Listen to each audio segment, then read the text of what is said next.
Most SaaS companies think that running ads for their SaaS company is not the best option because they cannot be profitable. But what they don't know is that the problem is not the ads itself, but it's the unit economics that they have for their SaaS business that prevents them from staying profitable when they run ads. So unlike what you actually think, you don't need a magic strategy or magic tactic to successfully run ads for your SaaS company, but you need a strategic positioning that will increase your average deal value, that will give you high tolerance for higher CAC. And in this video, I'm going to explain how to run ads profitably for your B2B SaaS and how we are making this happen for our clients at Advergent. And if you don't know who I am, my name is Batu. I am the co-founder of Advergent. We are a SaaS-centric advertising firm that helps SaaS businesses run ads profitably and acquire users profitably by making profit on day one for their business. Currently, we're managing around $100,000 of advertising budget on a monthly basis for multiple SaaS businesses, and we're implementing the exact strategy that I have to go through today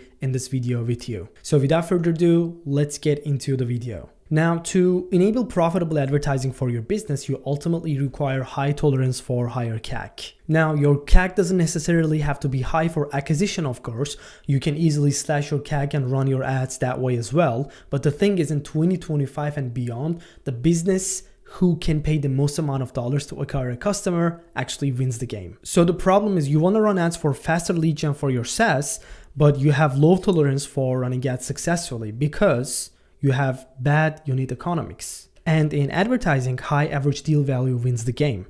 So you need to sell higher ticket to your customers who can pay premium prices for premium services about your SaaS. Because when you increase your average deal value in your SaaS business, your tolerance for higher CAC actually increases. And the way to have higher tolerance for your CAC is to sell high ticket. And that is possible with monetizing your onboarding and activation process, doing done for you activation for your users, and enrolling them into a low ticket subscription after 90 days. Because just like we said, the business who can pay the most amount of dollars to acquire a customer actually wins the game. And the way to achieve this is to have a day one cash flow into your business that will make you profitable, right?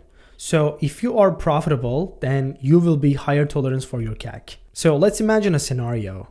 So if you're selling a $79 per month subscription with 2 seats and spend around $300 to acquire one new user or one new account for your SaaS, you will be in negative $140 of cash flow on day one. This is right after the acquisition. And this doesn't even include the operational and tech expenses that you would have on top of your other costs. And when you actually factor that in as well, your first month balance after acquiring a new user is minus $210. And when this happens, your profitability depends on higher LTV and you wait for months to be profitable. And in this specific scenario, your break-even timeline is around 3.1 months, which is not even profit. Now, obviously you will rely on retention because that's what makes the money for your business, but you can't let retention to be bottleneck of your business because in this case, it is a huge bottleneck. In the specific scenario that I'm showing over here, it is a huge bottleneck. So this pricing model in this scenario is not the best fit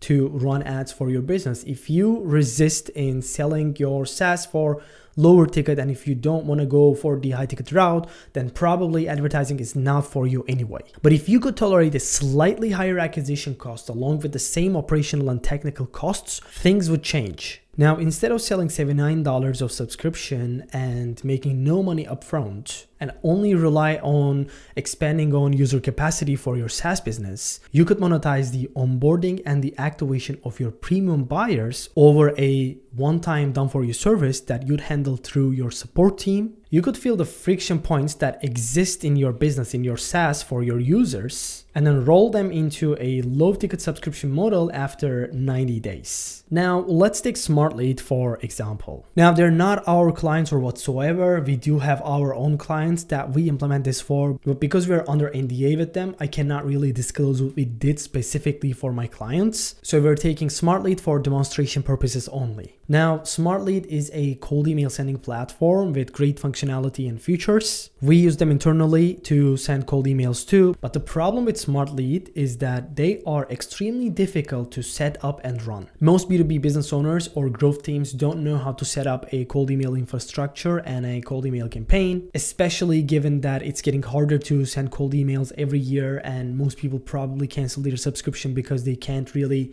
figure this out themselves. And I know this because I have done the same until I hired a professional team that I could run cold email campaigns for me. Now, I hired a cold email agency for my own specific business case. But what if Smartlead had a team that onboarded me as a Smartlead user and set up my cold email infrastructures, bought my domains, create my inboxes, write my email copy, and set up my campaign for success? Instead of hiring an agency, I would simply hire Smartlead instead.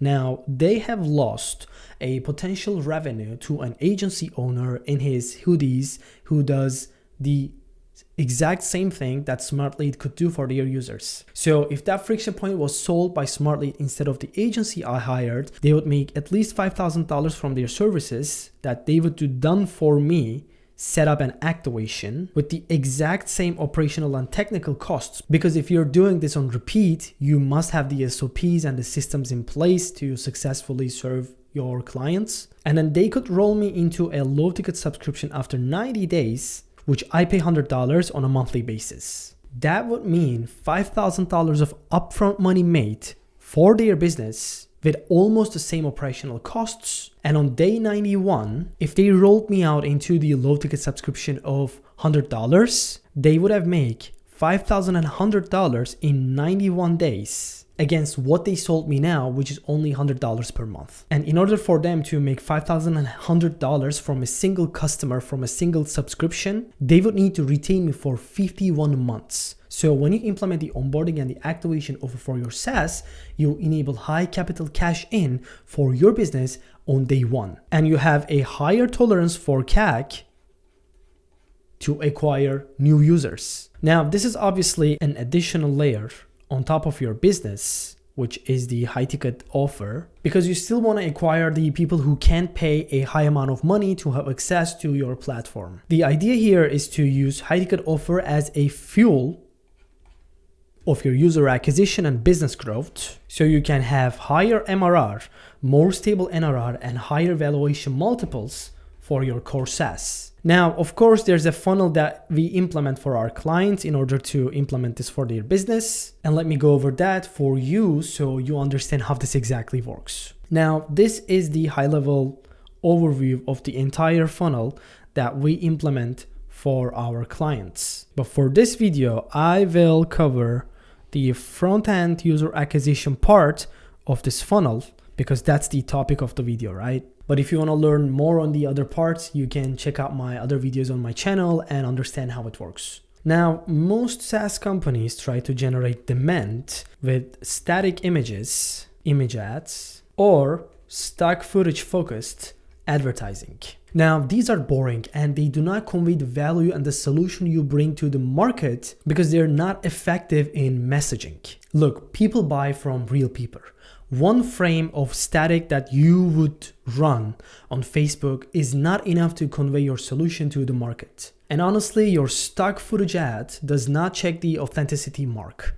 So the best thing that's working right now are the founder or employee talking heads supported with motion visuals. Now, we leverage this format that has lots of different messaging from each other to find our winning message. And then once we find this, we double down on that because we know what's working.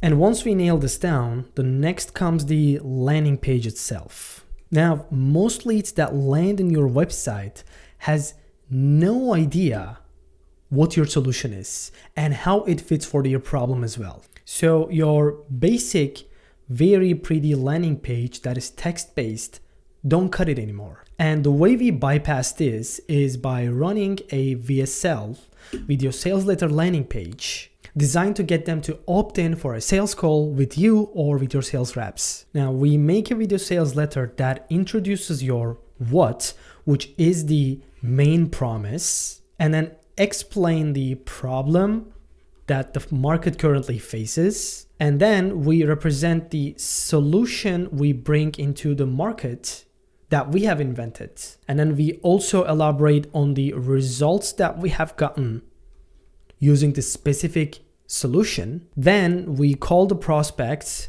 to take action, to take a phone call with us. This could be video call, this could be phone call, but the point here is to get them to start the sales process for these users so that we can close them. Now, this is the VSL part of the landing page. The landing page itself, the one that you are going to be seeing over here, is exact same model of the video sales letter, but it is just in the text format. We support the explanation with a lot of text blocks and visuals that we can convey the message. And both the video sales letter and the text-based landing page, aka the VSL landing page, sends the lead to an application form they can fill out and get on a call with us. Now, once they book in a call with us, they go to a page called confirmation page, in which we explain the FAQ of our services, objections that we can handle, and we also set the financial expectations of getting this software or the service that we have to sell for them. Now, this ultimately increases the knowledge and the education of your prospects and helps you have higher show rates, prevents your sales team from educating your prospects and actually do the selling, and also sets the expectations about what they can expect. After this is done, we implement a pre-call sequence, which is the email sequence version of the VSL. So this is almost the same thing, but it's in email and SMS flows version. We also do advertising retargeting, in which we record a lot of short form videos,